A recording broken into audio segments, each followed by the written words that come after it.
Picture this. First Friday of January 2026.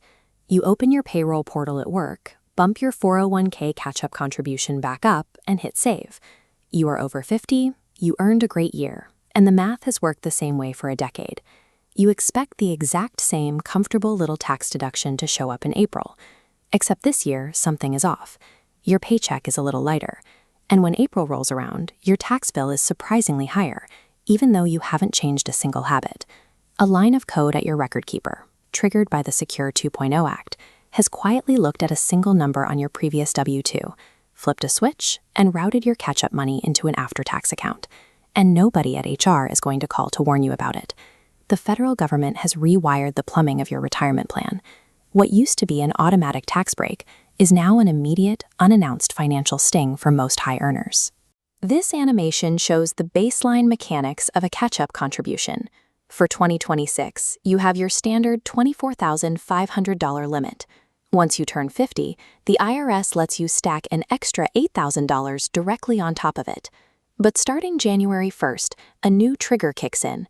If your prior year FICA taxable wages from that specific employer sit even $1 above $150,000, the system forces a change. Let's look at Maya, who earned $148,000 last year. She sits below the line. She slides her $8,000 catch-up straight into her pre-tax account, lowering her current tax bill exactly like she always has. Then there is David. One recent promotion bumped his W-2 to $158,000. That single variable deflects his entire catch-up contribution into a Roth bucket. He owes roughly $2,500 extra in upfront taxes this year compared to Maya. There is no gradual phase-in. You either clear that invisible income threshold or you don't, and the tax treatment flips like a light switch. People feel that smaller refund and immediately label this a tax hike. But if your tax rates stay relatively consistent, the total tax you pay roughly evens out. Look at this chart projecting David's forced Roth contribution. That $8,000 grows over the next 15 years until he retires. Assuming a conservative 7% return, it becomes about $22,000, completely free of taxes and free of required minimum distributions. If he had put that same money into a pre-tax bucket, he would have the same $22,000 on paper at retirement, but every dollar of withdrawal would be taxed as ordinary income, leaving him with a net of roughly $17,000. The Treasury is simply moving the deadline. They are pulling the tax bill forward, trading a known sting today for a mathematical advantage tomorrow, assuming your tax brackets align. Here is where the math stops and the structural failure begins. The new law contains a trapdoor. If your employer's retirement plan does not currently offer a Roth option on the menu, you are completely barred from making catch-up contributions. You do not get to revert to pre-tax. You do not get a workaround. The IRS forces your $8,000 of late-stage retirement savings to exactly zero.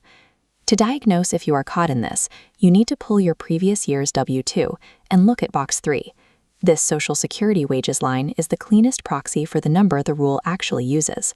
Box 3 captures your year-end bonuses, your sales commissions, and certain stock vests. You might think of yourself as a $130,000 earner, but your bonus easily pushes you over the line. If you assume you are safe without manually checking your W-2 and confirming your HR plan's Roth options, you risk losing hundreds of thousands of dollars in compounding, tax-free growth over the rest of your career. This new catch-up rule marks a specific pivot in how high earners are treated. For decades, the priority for those at the top of the wage scale was deferring as much tax as possible into the future, but that deferral is now being restricted. Congress is signaling that future tax codes will increasingly herd high-income earners into paying their taxes immediately rather than waiting for retirement. If you have a window in your 50s where your income dips, a sabbatical or a transition period before Social Security, executing Roth conversions on your existing pre-tax balances is a way to get ahead of this trend before the rules change further. While the standard $24,000 contribution remains pre-tax for now, the mandatory Roth rule for the catch-up portion shows where the IRS is moving. You have to adapt to paying the toll today if you want to protect your ability to grow tax-free wealth for tomorrow.